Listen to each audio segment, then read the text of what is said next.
Hi students, welcome. In today's lecture, we are going to discuss some examples of our topic units and measurement. Here there is our first example. The period of oscillation of a simple pendulum is T equal to 2 pi under root L by G. This is the formula for time period of a simple pendulum, T equal to 2 pi under root L upon G, where L is 100 centimeter and having 1 mm accuracy. The length measured, which is of the length of pendulum, it is having the value 100 centimeter and 1 mm it is its accuracy. Okay, then the period is 2 seconds. 2 seconds is the time period and the time of 100 oscillations is measured by. How many oscillations are performed? 100 oscillations. It is measured by a stopwatch of least count 0.1 second. Least count of the stopwatch is given to us. How much oscillations are performed? 100 oscillations. 2 seconds is the time period. Time period means the time taken for completing one oscillation is called as the time period. एका oscillation साठी लागणारा time म्हणजे काय असतो? Time period. तर time period किती आहे? 2 second आहे. तर मला सांगा, जर एका ऑसिलेशनला 2 सेकंद लागतात तर असे किती ऑसिलेशन्स परफॉर्म केले जातात? 100 ऑसिलेशन्स. मग 100 ऑसिलेशन्ससाठी टोटल टाइम किती असेल? तर 100 × 2. एका ऑसिलेशनला 2 सेकंद असे 100 ऑसिलेशन्ससाठी 100 × 2 म्हणजे किती असेल सांगा मला? 200 सेकंद एवढा काय असेल? टोटल टाइम असेल. त्यानंतर त्या स्टॉपवॉचचा लिस्ट काउंट किती सांगितलं आहे आपल्याला? 0.1 सेकंद एवढा लिस्ट काउंट आहे. लिस्ट काउंट याचा अर्थ काय? लिस्ट म्हणजे कमीत कमी किती व्हॅल्यू काउंट केली जाऊ शकते त्याला काय म्हणायचं? List count. म्हणजे ते स्टॉपवॉच मिनिमम किती व्हॅल्यू मेजर करू शकतं त्याला म्हणायचं आहे त्याचा लिस्ट काउंट. मग किती मिनिमम व्हॅल्यू मेजर केली जाऊ शकते? तर 0.1 सेकंद. त्यानंतर आपल्याला काय गिव्हन आहे? लेंथ किती मेजर केलेली आहे? तर 100 सेंटीमीटर आणि ॲक्युरसी किती आहे बघा?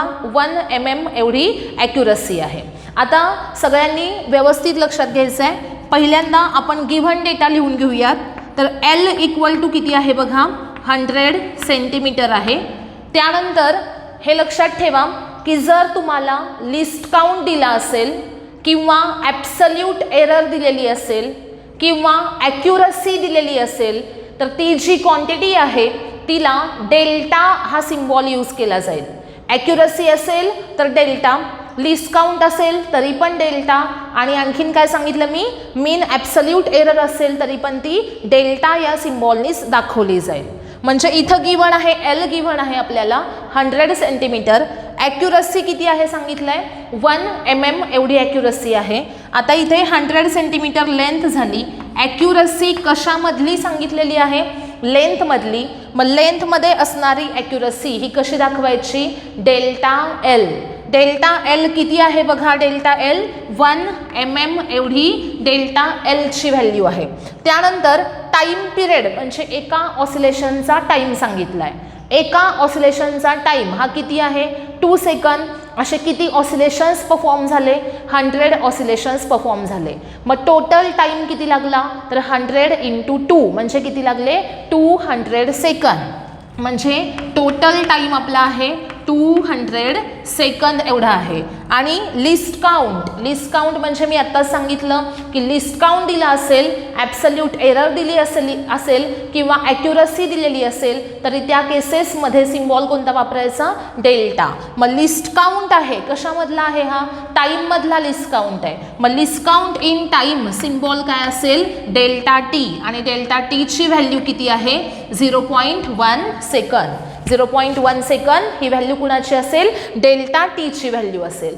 आता आपल्याकडे L, डेल्टा L, T आणि डेल्टा T या 4 व्हॅल्यूज आहेत. आणखीन आपल्याला गिव्हन आहे की फॉर्म्युला टीचा काय आहे? T इक्वल टू फॉर्म्युला आहे 2 pi under root L upon G. आता आपल्याला क्वेश्चन काय विचारलाय, percentage error in g, g मध्ये असणारी पर्सेंटेज एरर ही किती आहे असा क्वेश्चन आहे. मग त्यासाठी आपल्याला स्क्वेअर केला पाहिजे LHS आणि RHSचा. दोन्ही साईडला आपण स्क्वेअर केला तर काय येईल बघा, इथे येईल टी स्क्वेअर, इथे येईल 4 पाय स्क्वेअर L/G. मग G इक्वल टू काय येईल सांगा, 4 पाय स्क्वेअर L/T स्क्वेअर असा फॉर्म्युला असेल. मग याच्यामध्ये पुढे जर आपण बघितलं तर पर्सेंटेज एरर इन जी म्हणजे काय, तर डेल्टा जी अपॉन जी इंटू 100 ही काय असेल, पर्सेंटेज एरर इन जी. तर इथे 4 पाय स्क्वेअर ही जी व्हॅल्यू आहे, ही व्हॅल्यू कशी आहे सांगा, कॉन्स्टंट आहे ना. 4 पाय स्क्वेअर व्हॅल्यू कशी आहे, कॉन्स्टंट आहे. मग इथं काय राहिला, L/T स्क्वेअर. म्हणजे या दोघांच्या मध्ये जी पर्सेंटेज एरर आहे ती काय होईल, पुढे ॲड होईल. हे कॉन्स्टंट आहे त्याच्यामुळे त्याच्यामध्ये पर्सेंटेज एरर असणार नाही. बघा मग percentage error in g is equal to काय असेल, percentage error in L that is delta L/L into 100 plus, आता इथे बघा डिनॉमिनेटरला टी स्क्वेअर आहे, टी स्क्वेअर आहे. मग मी तुम्हाला रूल सांगितलेला आहे, जर पॉवर असेल वर तर काय करायचं, त्या पॉवरनी त्या व्हेरिएबलमध्ये जी एरर आहे त्या एररला काय करायचं आहे, मल्टिप्लाय करायचं आहे. मग टी स्क्वेअर आहे, मग काय कराल तुम्ही इथे, तर 2 ही पॉवर आहे आणि percentage error in t g आहे त्याला इथे काय होईल, मल्टिप्लाय होईल. मग काय येईल बघा, percentage error in g is equal to percentage error in L plus 2 into percentage error in t which is equal to delta L value किती आहे, 1 mm. 1 mm म्हणजे किती, 10⁻³ मीटर बरोबर. त्यानंतर L किती आहे बघा, 100 सेंटीमीटर आहे. 100 सेंटीमीटर म्हणजे किती मीटर, 1 मीटर बरोबर का. ह्याला मीटरमध्ये कन्वर्ट केलं, 1 mm जो होता तो किती मीटर असणार, 10⁻³ मीटर असेल. 100 सेंटीमीटर म्हणजे किती मीटर असणार आहे, 1 मीटर असणार आहे. आणि इंटू किती असेल, 100 आणि प्लस पुढे काय येईल बघा, 2 इंटू डेल्टा टी किती आहे बघा, डेल्टा टी आहे 0.1 डिवायडेड बाय टी किती आहे 200 आणि इंटू किती असेल 100 विच इज इक्वल टू इथं 10⁻³ इंटू 100 आन्सर किती येईल 0.1. बघा 10⁻³ न 100ला मल्टिप्लाय केलं तर पॉईंट इथे येणार आहे आणि 0.1 प्लस इथं 2 इंटू ब्रॅकेट 0.1/200 हे 2 0 सोबत या कॅन्सल झाले. हा 2 कॅन्सल झाला बघा 2 आणि 2 कॅन्सल झाला. हे 2 0 या 2 0 सोबत कॅन्सल झाले आणि राहिलं काय आन्सर 0.1. मग फायनल आन्सर आपलं किती येतं 0.2%. ओके मग ऑप्शन कोणता करेक्ट असेल option c will be the correct option. आपलं फायनल आन्सर इथं किती मिळालं 0.2%. ओके त्यानंतर सेकंड एक्झाम्पल आपण बघूयात. A thin copper wire of length L metre. काय घेतलं इथे एक कॉपर वायर आहे त्याची लेंथ किती आहे बघा L मीटर एवढी लेंथ आहे. Increases in length bye 2% when heated through 10 degree Celsius. म्हणजे एक कॉपरची वायर आहे L मीटर एवढी लेंथ असणारी तिला काय केलं आपण हीट दिली. हीट दिल्यानंतर तिच्या लेंथमध्ये काय झाला इन्क्रीज झाला. तो इन्क्रीज किती आहे सांगितले त्यांनी 2% एवढा इन्क्रीज आहे. आणि कधी झाला इन्क्रीज ज्या वेळेस ती हीट केली. कितीनं हीट झाली 10 डिग्री सेल्सिअसनी हीट केल्यावर लेंथमधला पर्सेंटेज इन्क्रीज हा 2% आहे. पुढे वाचा what is percentage increase in the area when square copper sheet of length L metre is heated through 10 degree Celsius. Question नीट लक्षात घ्यायचा आहे. पहिल्यांदा काय सांगितलं तर L मीटर एवढी लेंथ असणारी एक कॉपरची वायर आहे. ती हीट केली की काय होणार तिची लेंथ इन्क्रीज होणार आहे. लेंथ किती पर्सेंटने इन्क्रीज झाली 2%ने इन्क्रीज झाली. सपोज आता काय सांगितलंय तर तेवढीच लेंथ असणारी कॉपरची एक शीट आहे.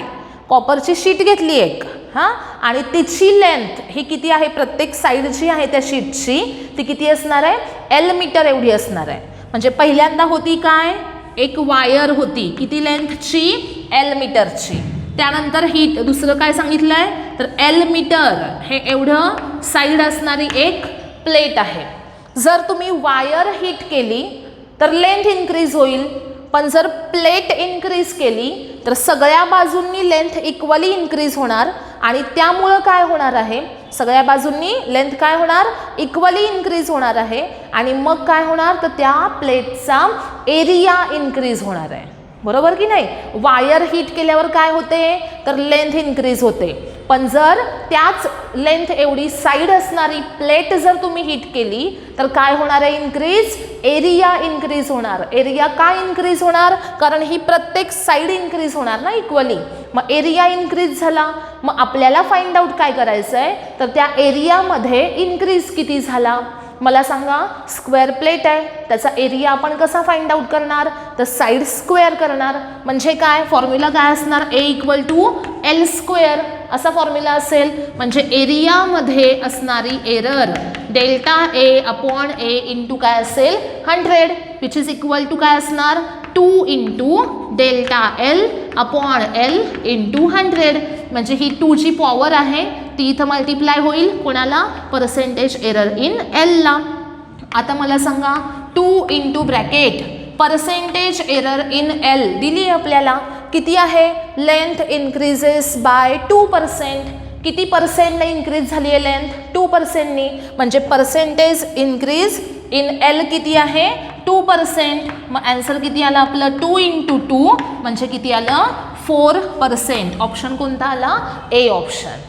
आलं सगळ्यांच्या लक्षात? पहिल्यांदा वायरसाठी लेंथमध्ये इन्क्रीज असेल आणि सेकंड केसमध्ये एरियासाठी प्लेटसाठी एरियामध्ये इन्क्रीज असेल. मग A = L square percentage increase in A is equal to असेल 2 into percentage increase in length. Okay, मग 2 इंटू 2 केलं, आन्सर किती मिळालं आपल्याला? 4% असं आन्सर मिळालेलं आहे. ओके, समजलं सगळ्या? Now see the third example. In an experiment to measure height of bridge by dropping stone in water. एक एक्सपेरिमेंट केला ज्याच्यामध्ये काय मेजर करायचं आहे तर ब्रिजची हाईट मोजायची. ब्रिजची हाईट कशी मोजायची तर त्या ब्रिजवरून काय टाकायचं? पाण्यामध्ये स्टोन टाकायचं आहे. तर पुढे if error in measurement of time is 0.1 second. 0.1 second ही काय आहे? Error in the measurement of time. At the end of 2 second. At the end of 2 second then error in the estimation of height of bridge will be. काय विचारले आपल्याला तर ब्रिजच्या हाईटमध्ये error किती असेल. ओके, लक्षात आला क्वेश्चन सगळ्यांना? काय सांगितले आपल्याला? आपल्याला काय करायचं आहे? ब्रिजची हाईट मोजायची आहे. त्यासाठी काय केलं? एक स्टोन ब्रिजवरून पाण्यामध्ये टाकला. तो कुठे जाईल? बॉटमला जाईल, एकदम तळाला जाईल पाण्यामध्ये. बरोबर की नाही? पाण्यामध्ये टाकला. पाण्यामध्ये टाकल्यानंतर जो टाईम आहे, टाईम किती लागला? 2 सेकंद. ब्रिजवरून तो स्टोन कुठे टाकला? पाण्यात टाकला. तर किती टाईम नंतर फॉल झाला? 2 सेकंद. तर त्याच्यामध्ये टाईम मेजर करण्यामध्ये एरर किती आहे तर 0.1 सेकंद एवढी एरर आहे. आणि काय सांगितलं आहे आपल्याला तर ब्रिजच्या हाईटच्या मेजरमेंटमध्ये एरर किती आहे असा क्वेश्चन आहे. तर मग यासाठी आपल्याला काय केलं पाहिजे बघा. फर्स्ट आपण बघूयात की हा जो गिव्हन डेटा आहे तो काय आहे. मेजरमेंट ऑफ टाईममध्ये जी एरर आहे त्याला आपण काय म्हणू शकतो सांगा. मगाशीच सांगितलं मी, जर टाईमच्या मेजरमेंटमध्ये एरर दिलेली असेल त्याला सिम्बॉल कोणता यूज करायचा तर डेल्टा टी. डेल्टा टी किती आहे 0.1 सेकंद. त्यानंतर टाईम किती लागला आहे 2 सेकंद. म्हणजे टी इक्वल टू किती असणार आहे 2 सेकंद एवढं असणार आहे ना. आता ज्या वेळेस एखादा स्टोन हा ब्रिजवरून पाण्यामध्ये टाकला जाईल तर आपल्याला सपोज हाईट फाइंड आउट करायची आहे. तर त्यासाठी फॉर्म्युला तुम्हाला सगळ्यांना सेकंड कायनेमॅटिकल इक्वेशन माहीत असेल. एस इक्वल टू काय असतं UT + 1/2 AT स्क्वेअर. This is the second kinematical equation. याच्यामध्ये एस म्हणजे काय असते distance travelled by the body. U म्हणजे काय असते इनिशियल व्हेलॉसिटी. टी म्हणजे काय, टाईम किती लागला, टोटल एस एवढं डिस्टन्स ट्रॅव्हल करण्यासाठी त्याला टाईम किती लागला. हे कसं असेल बघा, सपोज हा इनिशियल पॉईंट आहे, इथं यू असणार व्हेलॉसिटी, इथं आला, हे डिस्टन्स जे आहे हे टोटल डिस्टन्स किती असणार आहे एस, इथं आल्यावर स्पीड किती झालं व्ही, आणि हे डिस्टन्स किती टाईममध्ये ट्रॅव्हल झालं, टी एवढ्या टाईममध्ये ट्रॅव्हल झालं. आता इथे एक पॉईंट लक्षात ठेवायचा, ज्या वेळेस एखादा ऑब्जेक्ट हा वरून असा रिलीज केला जातो, खाली सोडला जातो, तर तो कुठे जातो, अर्थकडे जातो, टुवर्ड्स अर्थ. मग त्याचं जे हे ॲक्सेलरेशन ए आहे ते ॲक्सेलरेशन किती असतं, तर ॲक्सेलरेशन ड्यू टू ग्रॅव्हिटी एवढं असतं. म्हणजे स्टोन घेतला, स्टोन खाली फेकला, तर तो किती ॲक्सेलरेशननी खाली जाईल, तर ॲक्सेलरेशन ड्यू टू ग्रॅव्हिटीनं, बरोबर. कारण अर्थ त्याच्यावर ग्रॅव्हिटेशनल फोर्स एक्झर्ट करते आणि त्याच्यामुळे त्याचं ॲक्सेलरेशन कोणतं असेल, ॲक्सेलरेशन ड्यू टू ग्रॅव्हिटी. मग या केसमध्ये एची व्हॅल्यू किती असणार आहे जी, तो फॉल होतो डाऊनवर्ड डायरेक्शनमध्ये, किती ॲक्सेलरेशननी, जी या ॲक्सेलरेशननी फॉल होतो. आणखीन एक कन्सेप्ट लक्षात ठेवायची, कोणताही ऑब्जेक्ट ज्या वेळेस वरून तुम्ही सोडता आणि तो स्वतःहून असा खाली अर्थकडे जातो, त्यावेळेस त्याची इनिशियल व्हेलॉसिटी जिथून तो रिलीज झाला ती व्हेलॉसिटी किती असते, तर 0 असते. कोणताही ऑब्जेक्ट असू दे, तुम्ही रिलीज केला म्हणजे खाली सोडला, तो अर्थकडे जाणार आहे, मग त्याची इनिशियल व्हेलॉसिटी ऑलवेज रिलीजसाठी किती असते, 0 असते. म्हणजे या केसमध्ये यू इक्वल टू किती असणार आहे, 0 असणार आहे. मग इथं इक्वेशनमध्ये आपल्याला पुटअप काय करायचं आता, तर यूची व्हॅल्यू 0 टाकायची आहे आणि ॲक्सेलरेशन एची व्हॅल्यू जी टाकायची आहे. मग काय येईल बघा, एस म्हणजे काय आहे, त्या स्टोननं किती डिस्टन्स ट्रॅव्हल केलं, ब्रिज आहे, ब्रिजवरून तुम्ही स्टोन खाली टाकताय, मग त्यानं जे डिस्टन्स ट्रॅव्हल केलेलं आहे ते डिस्टन्स म्हणजेच काय, तर त्या ब्रिजची हाईट आहे, बरोबर की नाही. ब्रिजवरून स्टोन टाकला तर तो स्टोन जे डिस्टन्स ट्रॅव्हल करतो ते म्हणजे काय असणार आहे, ब्रिजची हाईट. या केसमध्ये यू किती आहे, 0 आहे, आणि प्लस हाफ ए म्हणजे काय, जी आहे, आणि मग काय आलं, हाफ जी टी स्क्वेअर. म्हणजे एच इक्वल टू काय असेल, 1/2 जी टी स्क्वेअर असा फॉर्म्युला आपल्याला मिळाला. याच्यामध्ये व्हॅल्यू पुटअप करूयात.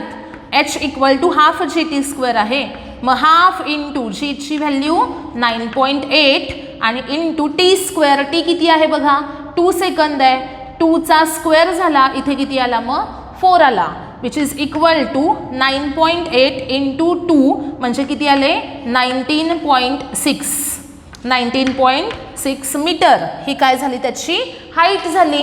मग आपल्याला हाईट विचारली आहे का याच्यामध्ये, नाही, हाईट नाही विचारली. काय विचारलं आहे आपल्याला, तर हाईटमध्ये असणारी एरर विचारली आहे, बरोबर. मग आता इथं आपण हाईट फाइंड आउट केली, ती किती मिळाली आपल्याला, 19.6 मीटर. म्हणजे एच इक्वल टू 19.6 मीटर आहे. आता हे जे इक्वेशन आहे हे बघा, एच इक्वल टू काय, 1/2 जी टी स्क्वेअर, बरोबर. मग आता delta h upon h into 100 केलं म्हणजे काय, percentage error in h is equal to काय असेल सांगा, इथं 1/2 म्हणजे काय, कॉन्स्टंट आहे. जी काय आहे, ॲक्सेलरेशन ड्यू टू ग्रॅव्हिटी, त्याची व्हॅल्यू किती आहे, 9.8, ती पण कशी आहे, कॉन्स्टंट आहे. म्हणजे 1/2 आणि जी दोन्ही पण व्हॅल्यू कॉन्स्टंट आहे. मग एचमध्ये असणारी एरर ही डिपेंड कुणावर असेल, तर एरर इन टाईम, बरोबर. Error in h depends on error in time. मग कसं काढायचं, delta h upon h into 100 equal to काय असणार, टी स्क्वेअर आहे, म्हणून इथे काय आला, 2 into delta t upon T into 100. समजलं सगळ्यांना. मग एच इक्वल टू काय आहे, 1/2 जी टी स्क्वेअर, 1/2 आणि जी कॉन्स्टंट आहे. So the percentage error in h is equal to 2 into percentage error in t. Okay, दोन्ही साईडला 100 आपण कॅन्सल केला तर काय येईल बघा, delta h upon h equal to 2 into delta t upon t. मग डेल्टा एच अपॉन एच किती आहे बघा, h 19.6 equal to 2 into delta t किती आहे, 0.1 अपॉन टी किती आहे 2 म्हणजे हा 2 काय झाला कॅन्सल झाला. मग delta h equal to 0.1 into 19.6. हा 0.1 आणि हा 19.6 इथं मल्टिप्लाय झाला. हा 2 कॅन्सल झाला म्हणजे 0.1 इंटू 19.6 आन्सर किती येणार 1.96. किती आलं 1.96. मग ऑप्शन कुठे आहे बघा 1.96. ऑप्शन सी हा करेक्ट ऑप्शन आहे. सगळ्यांना समजलं. आपल्याला काय विचारलं होतं error in the measurement of height. इथं असं नाही विचारलं की हाईट किती आहे. काय विचारलेलं आहे तर हाईटमध्ये एरर किती आहे. तर किती आली एरर डेल्टा एच. आता इथं बघा आपण पर्सेंटेज एरर नाही फाइंड आउट केली. कसली एरर फाइंड आउट केलेली आहे ॲब्सल्यूट एरर फाइंड आउट केली आहे. कारण इथं युनिट दिलेत ना आपल्याला ऑप्शन्समध्ये मीटर मीटर मीटर असं आहे ना सगळं. याचा अर्थ काय आपल्याला कोणती एरर विचारली असणार आहे ॲब्सल्यूट एरर. जर तुम्हाला पर्सेंटेज एरर विचारली असती तर इथं काय आलं असतं पर्सेंटमध्ये आलं असतं पर्सेंटेज साईन दिलेलं असतं किंवा क्वेश्चनमध्ये पर्सेंटेज एरर विचारली असती. ओके मग पर्सेंटेज एरर नाही विचारली म्हणजे कोणती विचारली आहे इथं ॲब्सल्यूट एरर. ती म्हणजे काय असते डेल्टा एच आणि ती किती आलं आन्सर आपलं 1.96. ओके आता पुढचं एक्झाम्पल आपण बघूयात. 4th example A student measures time period of oscillation of a simple pendulum 4 times. Simple pendulum आहे त्याचा काय फाइंड आउट करायचा आहे टाइम पिरियड.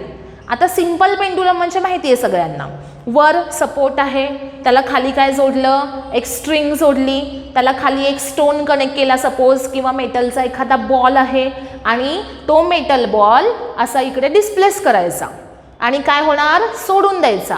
सोडून दिला की तो असा असा मूव्ह होणार आहे बरोबर. म्हणजे काय तो इथून गेला असा आणि इथे रिटर्न आला हे झालं त्याचं एक ऑसिलेशन बरोबर. म्हणजे हा जो एक ऑसिलेशन झाला याच्यासाठी जो टाइम लागतो त्याला आपण काय म्हणतो त्याचा टाइम पिरियड. टाइम पिरियड म्हणजे काय असतो तर time taken for completing one oscillation. म्हणजे इथून गेला इकडे गेला परत रिटर्न आहे त्या जागी आला एवढ्यासाठी जो टाइम लागेल तो टाइम म्हणजे काय असेल टाइम पिरियड. ओके ह्यांनी काय सांगितलं इथे तर टाइम पिरियड मेजर केला एका स्टुडंटनी आणि किती वेळा मेजर केला 4 टाइम्स मेजर केला. ओके त्यानं फर्स्ट टाइम जेव्हा टाइम पिरियड मेजर केला त्यावेळेस तो किती आहे किती रेकॉर्ड केला त्यानं 90 सेकंद. म्हणजे फर्स्ट पहिल्यांदा तो एक्सपेरिमेंट करतोय आणि त्यानं काय केलं पहिल्यांदा किती टाइम लागतोय रेकॉर्ड केला. किती टाइम लागला 90 सेकंद. परत दुसऱ्या वेळेस रेकॉर्ड केला किती आहे 91. थर्ड किती आहे 95. फोर्थ किती आहे 92. असं त्यानं 4 वेळा तो टाइम काय केलाय रेकॉर्ड केला. If minimum division in measuring clock is 1 second. म्हणजे काय तर ते जे क्लॉक आहे जे स्टॉपवॉच तुम्ही यूज करताय कशासाठी तर तो टाइम मेजर करण्यासाठी. ते जे क्लॉक आहे ते मिनिमम किती टाइम मेजर करू शकते 1 सेकंद. हा डेटा इथला खूप महत्त्वाचा आहे. आता आपल्याला काय सांगितलं की टाइम त्यानं 4 रेकॉर्ड केले पण ते जे क्लॉक आहे ज्याच्यानं त्यानं ते टाइम रेकॉर्ड केला तो किती आहे मिनिमम किती मेजर करू शकतो तर 1 सेकंद मिनिमम मेजर करू शकतो. Okay then reported mean time will be. Reported काय विचारलंय तुम्हाला मीन टाइम विचारलाय. हे एक्झाम्पल जेई मेन्सला 2015 साली विचारलेलं एक्झाम्पल आहे. ओके तर याच्यामध्ये रिपोर्टेड मीन टाइम विचारलाय. आता मीन टाइम काढायचा म्हणजे काय काढायचं आहे आपल्याला तर इथे ऑप्शन्स बघा 92 ± 5 असं दिलंय ना. म्हणजे हे कोणत्या फॉर्ममध्ये आहे टी ± डेल्टा टी. कोणतीही फिजिकल क्वांटिटी असू दे कशी रिप्रेझेंट केली जाते सपोज लेंथ रिप्रेझेंट करायची आहे कशी करायची L ± डेल्टा L. तसा टाइम रिप्रेझेंट करताना कसा केला जाईल T ± डेल्टा T. ओके मग आता त्यासाठी आपण फर्स्ट स्टेपमध्ये टी मीन फाइंड आउट करूयात.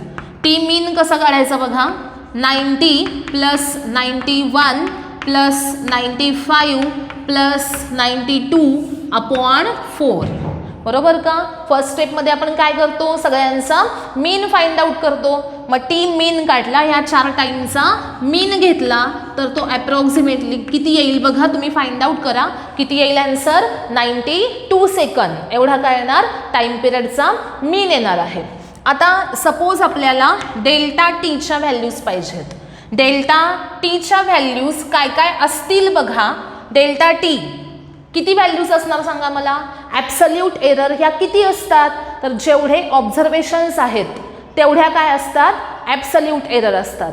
मग आता फर्स्ट ॲब्सल्यूट एरर पहिल्या रिडिंगमधली पाहिजे, तर कशी काढायची असते सांगा मला. ॲब्सल्यूट एरर कशी फाइंड आउट करायची, तर मीन व्हॅल्यूमधून प्रत्येक रिडिंग काय करत जायचं, मायनस करत जायचं.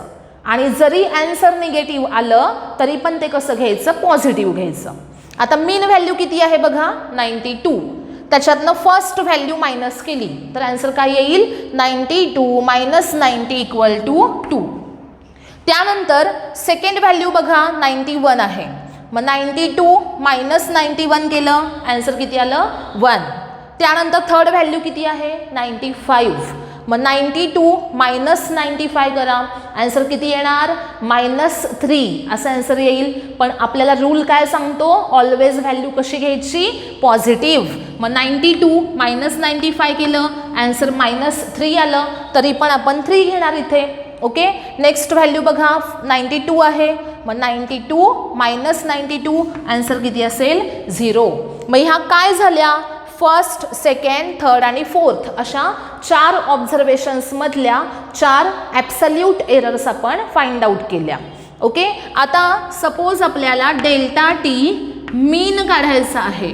म्हणजे काय, तर मीन ॲब्सल्यूट एरर फाइंड आउट करायची आहे. फर्स्ट स्टेपमध्ये मीन व्हॅल्यू फाइंड आउट करतो आपण, सेकंड स्टेपमध्ये ॲब्सल्यूट एरर्स, थर्ड स्टेपमध्ये मीन ॲब्सल्यूट एरर. म्हणजे ह्या 4 व्हॅल्यूजचा काय घ्यायचा, मीन. मग 2 + 1 + 3 + 0 अपॉन 4 किती येईल बघा, 3 + 1 4, 4 + 2 6, 6/4 म्हणजे किती आला आन्सर, 1.5.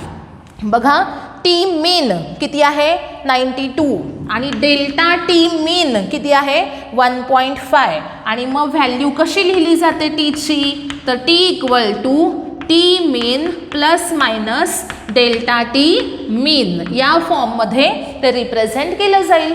मग आता टी मीन किती आहे सांगा, तर 92 आहे, प्लस मायनस डेल्टा टी मीन किती आहे, 1.5 आहे. बरोबर. मग आता इथे महत्त्वाचं काय आहे बघा, तर इथं तुम्हाला इथे एक लाईन दिलेली आहे की if minimum division in the measuring clock is 1 second. म्हणजे काय, तर ते जे क्लॉक आहे ते मिनिमम किती डिव्हिजन मेजर करेल, तर 1 सेकंड. म्हणजे सपोज त्यानं 0 पहिला मेजर केला, पुढचा किती असणार, 1. त्याच्या पुढे किती असणार, डायरेक्ट 2 झाला की पुढे किती असणार, 3 झाला की 4. म्हणजे याच्या मधल्या आदल्या व्हॅल्यू ज्या आहेत त्या तो मेजर करणार नाही. म्हणजे 0 मेजर झाला की पुढचा मेजरमेंट त्याचा मिनिमम व्हॅल्यू किती असणार, डिव्हिजन किती असणार, मिनिमम 1 झाला की 1च्या पुढे जी लाईन असेल ती कोणती असणार आहे, 2ची असणार आहे डायरेक्ट. 1 आणि 2च्या मधलं मेजरमेंट तो मेजर करणार नाही. म्हणजे ही व्हॅल्यू इथं 1च्या पुढे गेली ना, म्हणजे तो जो मेजरमेंटचा ॲरो वगैरे असेल तो 1च्या पुढे गेला. 1च्या पुढे गेला तर 1च्या पुढे गेल्यानंतर आपण 1 कन्सिडर करणार का 2 कन्सिडर केला जाईल, कारण तो 1 आणि 2च्या मध्ये असेल. 1.5ला तुम्ही इथे ॲप्रॉक्सिमेटली किती घेणार, तर 2 घेणार आणि त्याच्यामुळं ॲन्सर किती असणार, 92 ± 2. आता याच्यामध्ये 92 पर्यंत ॲन्सर आपल्याला जमतं, पण ती जी पुढची मीन व्हॅल्यू आहे ना डेल्टा टी मीनची, ह्याची ॲडजस्टमेंट का केली हे लक्षात आलं पाहिजे. का तर मिनिमम ह्यातला 1 मेजर केला जाऊ शकतो, पण 0.5चा जो वरचा डिफरन्स आहे तो त्या क्लॉककडनं मेजर केला जाऊ शकत नाही. मग 1.5 व्हॅल्यूला आपण कशामध्ये राऊंड ऑफ केलं, 2 मध्ये. आणि मग आन्सर काय असेल, 1.5च्या ऐवजी इथं 2 येईल आणि 92 ± 2 हे आपलं फायनल आन्सर असेल, जे कुठे आहे, ऑप्शन डी मध्ये आहे. आलं सगळ्यांच्या लक्षात. Now see the fifth example. In an experiment, angles are required to be measured using an instrument. 29 divisions of main scale. 29 divisions of main scale exactly coincide with 30 divisions of vernier scale.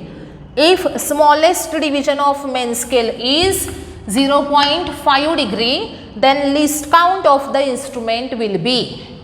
आता इथे काय सांगितले बघा, angle major केला एका इन्स्ट्रुमेंटनी आणि तो angle major करण्यासाठी जे इन्स्ट्रुमेंट वापरलं त्याच्यावर दोन स्केल असणार आहेत. एक असणार आहे मेन स्केल आणि दुसरी कोणती असणार आहे त्याची व्हर्नियर स्केल असणार आहे. आता हे जे इन्स्ट्रुमेंट्स आहेत हे तुम्हाला 11thच्या प्रॅक्टिकलमध्ये बघायला मिळतील. तुम्हाला मी method for measurement of length शिकवताना तिथे इन्स्ट्रुमेंट्सचे नेम सांगितले होते. व्हर्नियर कॅलिपर, त्यानंतर मायक्रोमीटर, स्क्रू गेज, स्पिरोमीटर असे काही इन्स्ट्रुमेंट्स बघितलेले. मग हे जे इन्स्ट्रुमेंट्स आहेत याच्यावर तुम्हाला 11th स्टँडर्डमध्ये आत्ता प्रॅक्टिकल एक्झाम्स आहेत. ओके, प्रॅक्टिकल्स आहेत. मग त्याच्यामध्ये तुम्हाला बघायला मिळेल की त्या इन्स्ट्रुमेंट्सला त्यांची स्वतःची एक मेन स्केल असते आणि दुसरी एक स्केल असते ती असते व्हर्नियर स्केल. मेन स्केल साईजमध्ये मोठी असते आणि व्हर्नियर स्केल साईजमध्ये छोटी असते. आता हे जे काही आहे ते तुम्हाला इन्स्ट्रुमेंट बघितल्याशिवाय लक्षात येणार नाही. मग आत्ता जे मी इथं सांगतेय ते तुम्हाला काय करायचं आहे तर त्याचे फॉर्म्युले लक्षात ठेवायचे आहेत. म्हणजे या इन्स्ट्रुमेंट्सवरचे जे एक्झाम्पल्स विचारले जातात, जास्त करून आपल्याला असेच एक्झाम्पल विचारले जातात आणि ते एक्झाम्पल आपल्याला सॉल्व करता आले पाहिजेत.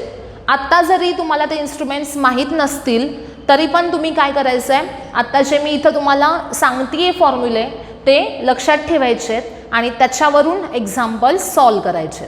ओके, बघा काय सांगितलं आहे तर 29 divisions of main scale coincide with 30 division of vernier scale. म्हणजे काय तर हे दोन्ही कोइन्साइड होतात, याचा अर्थ ते काय होतात, मॅच होतात. म्हणजे काय तर काय सांगितलं आहे आपल्याला, किती डिव्हिजन्स, 29 डिव्हिजन्स. कोणाच्या, मेन स्केलच्या डिव्हिजन. मग मी असं लिहिते MSD. MSD म्हणजे काय, मेन स्केल डिव्हिजन. मेन स्केलची कितवी डिव्हिजन आहे, 29 डिव्हिजन आहे. कोणासोबत कोइन्साइड होते तर 30 डिव्हिजन ऑफ व्हर्नियर स्केल. म्हणजे 30 डिव्हिजन ऑफ व्हर्नियर स्केल, याला VSD असं म्हणूयात. म्हणजे 29 डिव्हिजन कोणाच्या, MSD. MSD म्हणजे main scale division equal to काय असणार आहे, 30 VSD. VSD म्हणजे काय, व्हर्नियर स्केल डिव्हिजन. हा गिव्हन डेटा आहे आपल्याला. मग याच्यावरून आपल्याला त्यांनी काय विचारलंय तर लिस्ट काउंट इन्स्ट्रुमेंटचा काय असेल. तर तो लिस्ट काउंट काढण्यासाठी जो फॉर्म्युला आहे तो स्टेप बाय स्टेप आपण बघूयात. पहिल्यांदा गिव्हन डेटा आहे 29 MSD इक्वल टू 30 VSD. आता याच्यामध्ये 29 MSD इक्वल टू 30 VSD असेल तर 1 VSD इज इक्वल टू काय असेल तर 29 अपॉन 30 MSD. बरोबर, हा VSD इथंच ठेवला, हा 30 इकडे डिव्हाइड झाला तर 1 VSDची व्हॅल्यू किती मिळाली, 29 अपॉन 30 MSD अशी व्हॅल्यू मिळाली. सोपा आहे एकदम. फॉर्म्युले असेच यूज करायचे आहेत आपल्याला, ह्याच्यापेक्षा काही वेगळे नाहीत.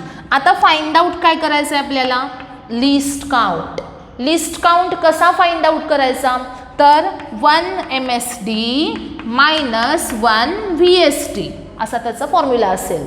LC equal to 1 MSD minus 1 VSD which is equal to 1 MSD minus 1 VSD ची व्हॅल्यू किती, 29 अपॉन 30 MSD.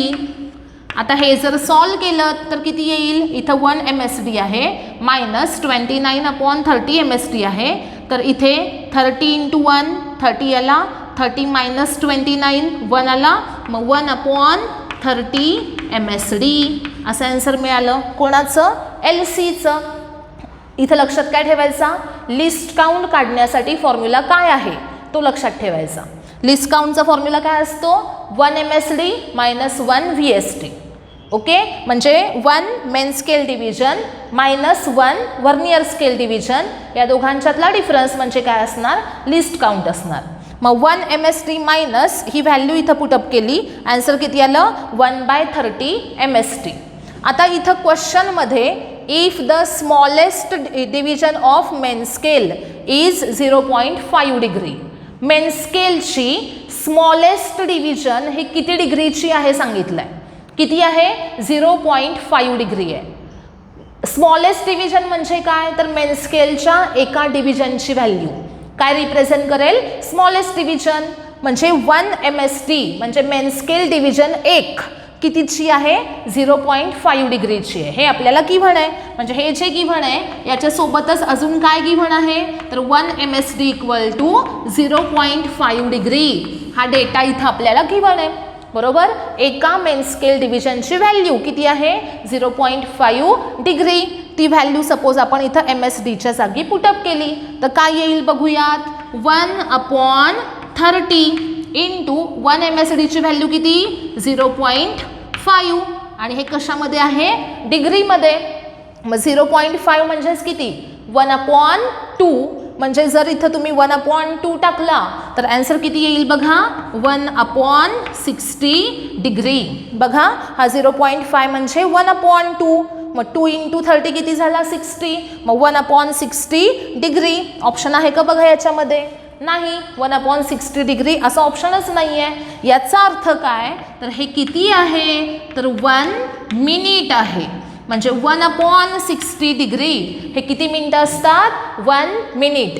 रिलेशन कसं लक्षात ठेवायचं तर 1 डिग्री म्हणजे किती मिनिट 60 मिनिट असतात. 1 डिग्री इक्वल टू किती असणार आहे 60 मिनिट. म्हणजे 1/60 डिग्री इज इक्वल टू किती असणार आहे 1 मिनिट. आलं का लक्षात बघा 1 डिग्री हे किती मिनिटांची असते 60 मिनिटं. 60 मिनिटं म्हणजे 1 डिग्री. मग 1/60 डिग्री म्हणजे किती मिनिट 1 मिनिट. म्हणजे 1/60 degree equal to 1 minute. Answer कुठं आहे बघा 1 मिनिट ऑप्शन ए. आलं सगळ्यांच्या लक्षात ऑप्शन ए हा इथे करेक्ट ऑप्शन आला. आन्सर काय आलं 1 मिनिट. सेम याच टाईपचं एक्झाम्पल इथं लिहिलंय मी. आता हे आपल्याला सॉल्व करता आलं पाहिजेत. ओके, आता इथे बघायचं सगळ्यांनी. In vernier calipers 1 main scale division is x centimetre. 1 main scale division म्हणजे काय दिलंय आपल्याला तर 1 MSDची व्हॅल्यू किती आहे x centimetre. 1 main scale division value किती आहे x centimetre. And n divisions of vernier scale coincide with n-1 division of main scale. आता इथे जसं आपण लिहिलं होतं कोइन्साइड म्हणजे काय इक्वेट करायचं. आता बघा n डिव्हिजन्स कुणाच्या आहेत व्हर्नियर स्केलच्या. म्हणजे काय लिहायचं n VSD is equal to n-1 division of main scale. मग पुढे काय येईल n-1 कुणाच्या आहेत MSDच्या. मग n VSD इक्वल टू काय आलं n-1 MSD. आता याच्यामध्ये मग 1 VSD किती येईल सांगा मला तर n-1 हा n इकडे गेला डिव्हाइड झाला n-1 अपॉन n MSD. म्हणजे एका व्हर्नियर स्केल डिव्हिजनची व्हॅल्यू ही किती मिळाली आपल्याला 1 VSD equal to n-1 upon n MSD एवढी मिळाली. आता LC फाइंड आउट करायचा लिस्ट काउंट. काय विचारले आपल्याला लिस्ट काउंट विचारलाय व्हर्नियर कॅलिपरचा. सांगितलं आता फॉर्म्युला. लिस्ट काउंटचा फॉर्म्युला काय असतो बघा 1 MSD मायनस 1 VSD. मग इथे लिहायचा 1 MSD मायनस काय असेल 1 VSD असेल. आता equal to 1 MSD minus 1 VSD ची व्हॅल्यू किती आहे बघा n-1 upon n-1 upon n MSD equal to आता काय येईल बघा MSD यातनं कॉमन काढायचा. हा n इथं मल्टिप्लाय होईल मग n-n प्लस 1 कसं येणार बघा n-n प्लस 1 अपॉन n आणि इंटू काय असेल MSD. मग n कॅन्सल झाला, 1/n MSD. आन्सर काय मिळालं लिस्ट काउंटचं 1/n MSD असं आपल्याला लिस्ट काउंट मिळाला. लिस्ट काउंट हा 1/n MSD आहे, पण 1 MSD ची व्हॅल्यू किती आहे? x सेंटीमीटर आहे. मग equal to 1/n into x which is equal to x/n centimetre. आता ऑप्शन कोणता करेक्ट असेल? Option c. समजलं सगळ्यांना? मेथड सेम तीच आहे, व्हॅल्यू बदलल्या जातील. काय करायचं? पहिल्यांदा दिलेल्या डिव्हिजन्स ज्या आहेत त्या इक्वेट करायच्या. इक्वेट केल्यानंतर त्याच्यावरून 1 VSD ची व्हॅल्यू फाइंड आउट करायची. LC फाइंड आउट कसा करायचा? 1 MSD मायनस 1 VSD. VSDला तुम्ही MSD मध्ये इथं कन्वर्ट केलेलं असतं, ती व्हॅल्यू इथं पुटअप करायची. मग आपल्याला LC कोणत्या फॉर्ममध्ये मिळतो? MSDच्या म्हणजे मेन स्केल डिव्हिजनच्या फॉर्ममध्ये. नंतर त्याची व्हॅल्यू पुटअप करायची, आपल्याला LCचं आन्सर मिळून जाईल. आलं लक्षात सगळ्यांच्या? हे 2 एक्झाम्पल्स सिमिलर एक्झाम्पल्स आहेत, फक्त याच्यामध्ये तुम्हाला व्हॅल्यूज गिव्हन आहेत आणि याच्यामध्ये व्हेरिएबलच्या फॉर्ममध्ये ते आहे. आलं लक्षात सगळ्यांच्या? The next example, the spectrometer gives following reading when used to measure the angle of prism. Here what is given to us? MSR, VSD, MSD. Here we know what is VSD? Vernier scale division. MSD main scale division. MSR main scale reading. And total number of divisions or vernier scale किती आहेत सांगितल्यात? 30. आणि ही जी 30 नंबरची division आहे ती कुणासोबत match होते? 29 divisions of main scale. 30 आणि 29. 30 कुणाच्या? वर्नियरच्या. 29 कुणाच्या? मेन स्केलच्या. मग सगळ्यात पहिल्यांदा आपण काय घेऊयात? तर 30 divisions of vernier scale coincide with 29 divisions of main scale. ही आपली फर्स्ट स्टेप असेल. याच्यावरून 1 VSD इक्वल टू काय असेल? 29/30 MSD असेल. हे एक रिलेशन आपल्याला इथे मिळालं. त्यानंतर लिस्ट काउंट काढूयात. 1 MSD minus 1 VSD. 1 MSD minus 1 VSD ची value 29/30 MSD equal to answer मिळेल आपल्याला 1/30 MSD. आता इथे 1/30 MSD आहे, म्हणजे हे MSD म्हणजे काय? तर मेन स्केलच्या एका डिव्हिजनची व्हॅल्यू. आणि मेन स्केलच्या एका डिव्हिजनची व्हॅल्यू किती आहे बघा? 0.5 डिग्री. मग पुढे काय येईल? 1/30 इंटू 0.5 डिग्री म्हणजेच किती येणार? 1/60 किती असेल? डिग्री. मग अशी असं आन्सर आपण पाहिलं होतं. LC किती आलाय? 1/60 डिग्री.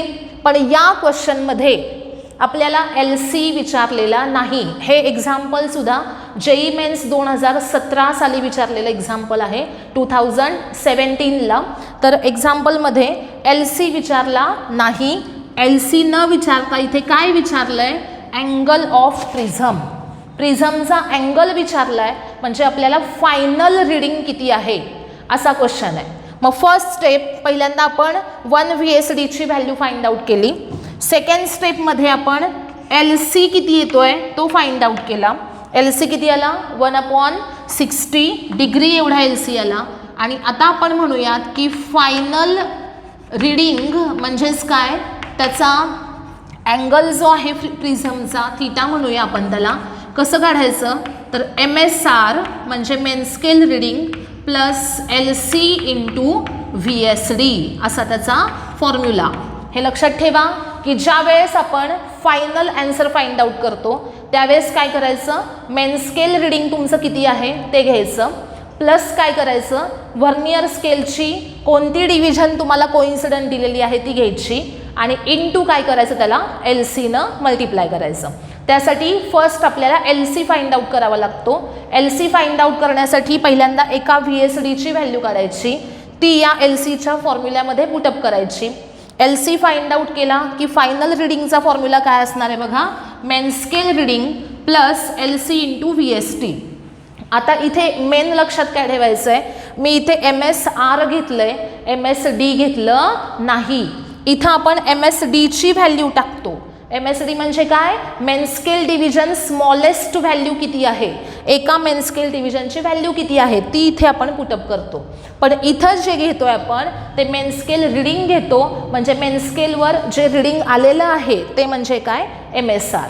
तर MSR तुम्हाला दिलंय किती बघा, 58.5 डिग्री. हे काय दिलंय? MSR. LC किती आहे बघा, तर 1/60 डिग्री. आणि VSD किती आहे, तर 9.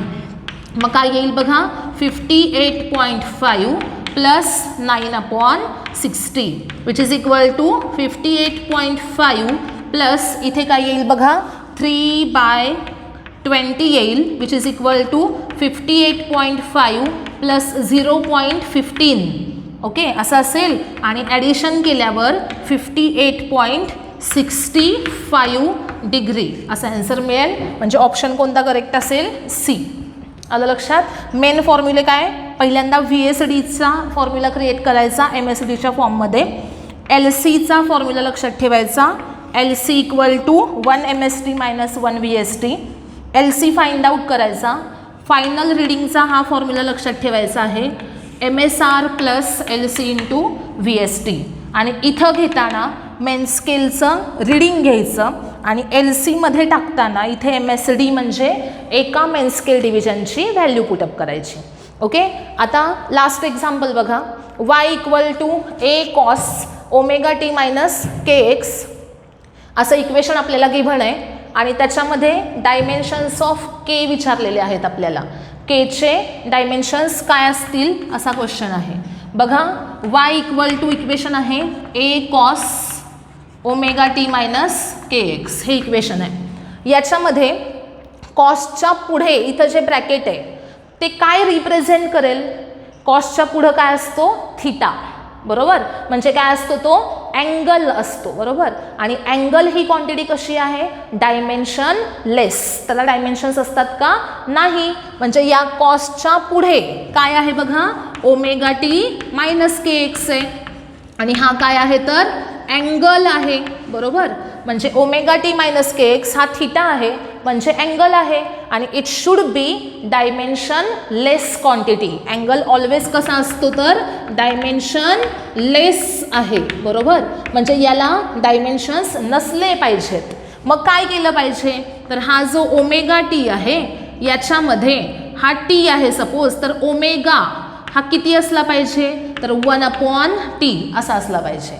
म्हणजेच काय तर ओमेगा टी हा सुद्धा काय असणार आहे? कॉन्स्टंट असणार. आणि KX हा पण काय असणार? कॉन्स्टंट असणार. आता बघा, ओमेगा टी मायनस KX हा अँगल आहे, म्हणजेच काय आहे? कॉन्स्टंट आहे, कॉन्स्टंट नंबर आहे तो. मग त्यातला ओमेगा टी हा सुद्धा काय असणार आहे? कॉन्स्टंट असणार आहे. आणि KX हा सुद्धा काय असणार आहे? कॉन्स्टंट असणार आहे. मग या कॉन्स्टंटला आपण K सिम्बॉल यूज करूया. ओके, म्हणजे या कंडिशनमध्ये जर तुम्ही हे पुढे सॉल्व केलं, जर omega t equal to K असेल तर काय येईल बघा, omega is equal to K/T असेल, बरोबर. म्हणजे ह्या ओमेगा इक्वल टू काय? K/T म्हणजे 1/T असल्यासारखं आहे ना. K म्हणजे काय आहे? कॉन्स्टंट आहे आणि कॉन्स्टंट अपॉन टाईम आहे. कॉन्स्टंटला डायमेन्शन्स नाहीत आणि त्यामुळे dimensions of omega equal to काय असणार आहे? डायमेन्शन्स ऑफ 1/T म्हणजेच किती? T⁻⁻1 असतील. सिमिलरली जर तुम्ही हे सॉल्व केलं तर काय येईल बघा, KX इक्वल टू कॉन्स्टंट. आता इथं वेगळा सिम्बॉल घेऊयात आपण, कॉन्स्टंट P घेऊयात.